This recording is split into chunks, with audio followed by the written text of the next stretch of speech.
اور اصولی طور کے اوپر یہ بات درست ہے کہ پاکستان کی سیاست سے فوج کا کردار ختم جب تک نہیں ہوگا تب تک یہ قطبیت بھی ختم نہیں ہوگی. کیونکہ یاد رکھیے سپاہی کی تربیت یہ ہوتی ہے کہ دشمن کو ڈھونڈے اور دشمن کو کا قلع کما کر دے. سیاست میں یہ ہوتا ہے کہ جس کے ساتھ آپ اختلاف کرتے ہیں پارلیمنٹ میں اس کے خلاف تقریر کرتے ہیں، شام کو اس کے ساتھ بیٹھ کے چائے پیتے ہیں، اور یہ اچھی بات سمجھی جاتی ہے، بری نہیں سمجھی جاتی. تو وہ سوچ جو عسکری قسم کی سوچ ہے وہ سیاست کے لیے مناسب نہیں ہے، اور سیاست عسکری فرائض کی ادائیگی کے لیے بھی اچھی چیز نہیں ہے. اور ہر آپ فوجی جس افسر سے ملیں گے وہ یہی کہے گا کہ یہ بات اصولی طور پر درست ہے. لیکن فوج کو سیاست میں لانے میں سیاسی پارٹیوں کا بھی دخل ہے، صحافیوں کا بھی دخل ہے، عدالتوں کا بھی دخل ہے. کیونکہ جب ہم آپس میں مصالحت نہیں کر پاتے، آپس میں مفاہمت نہیں کر پاتے، آپس میں فیصلے نہیں کر پاتے، تو پھر فیصلہ وہی کرے گا جس کے پاس طاقت زیادہ ہوگی. تو یہ ایک ہم نے اپنے لیے ایک مشکل پیدا کر لی ہے. تو فوج کے لیے ہمیں راستہ دینا ہوگا کہ جس کے نتیجے میں فوج سیاست سے نکل سکے اور ہم آپس میں بات کر سکیں. اس میں کیا مشکل کام ہے؟ مطلب دیکھیں 4-5 پارٹیاں ہیں، ان کے لیڈر اگر آپس میں بیٹھے ہیں، ہاں جی الیکشن ہونا چاہیے، منصفانہ ہونا چاہیے، یقیناً منصفانہ بنانے کا کیا طریقہ ہے، بالکل دیانتداری سے فیصلے کر لیں. شرط یہ ہے کہ اگر تم جیتو گے تو تمہاری حکومت ہوگی، لیکن میں اپوزیشن میں بیٹھوں گا، میرا تم خاتمہ نہیں کرو گے. اور پھر اگر میں نے تمہیں الیکشن ہرا دیا تو عزت کے ساتھ مجھے حکومت سونپ کے تم بھی گھر چلے جاؤ گے. ہمارے ہاں یہ تبادلہ جو ہے یعنی اقتدار کا، یہ اقتدار کی منتقلی ہو ہی نہیں پاتی.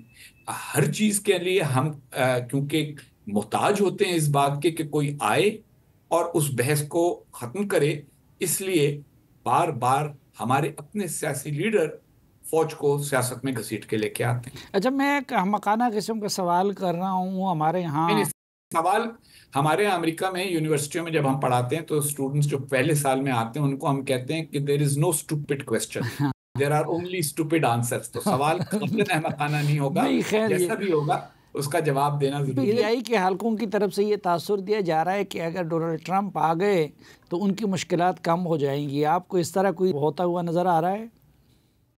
میرا نہیں خیال، میرا یہ خیال ہے کہ اصل میں کیونکہ پی ٹی آئی ایک شخصیت پرست پارٹی ہے، اس میں ہر چیز یہ ہوتی ہے کہ کیا چیز شخصیت کے حوالے سے ہو رہی ہے. قوموں کے معاملات ایسے نہیں ہوتے.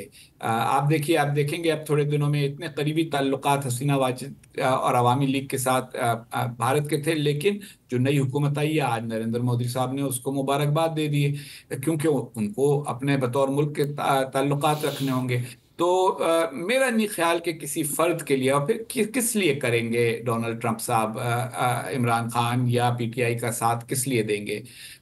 کوئی یعنی نہ ان کا کوئی ذاتی مفاد وابستہ ہے، تا وقت ہے کہ ہمیں ممکن ہے کوئی خفیہ ہو وہ ہمیں نہیں پتا، لیکن کوئی بظاہر ایسا نہیں ہے کہ ان کا کوئی ذاتی مفاد ہے، نہ ان کا کوئی سیاسی مفاد ہے، نہ امریکہ کا کوئی قومی مفاد ہے کسی ایسے شخص کے ساتھ وابستہ جس نے امریکہ کے خلاف ہمیشہ صرف منافرت ہی پھیلائی ہے پاکستان میں.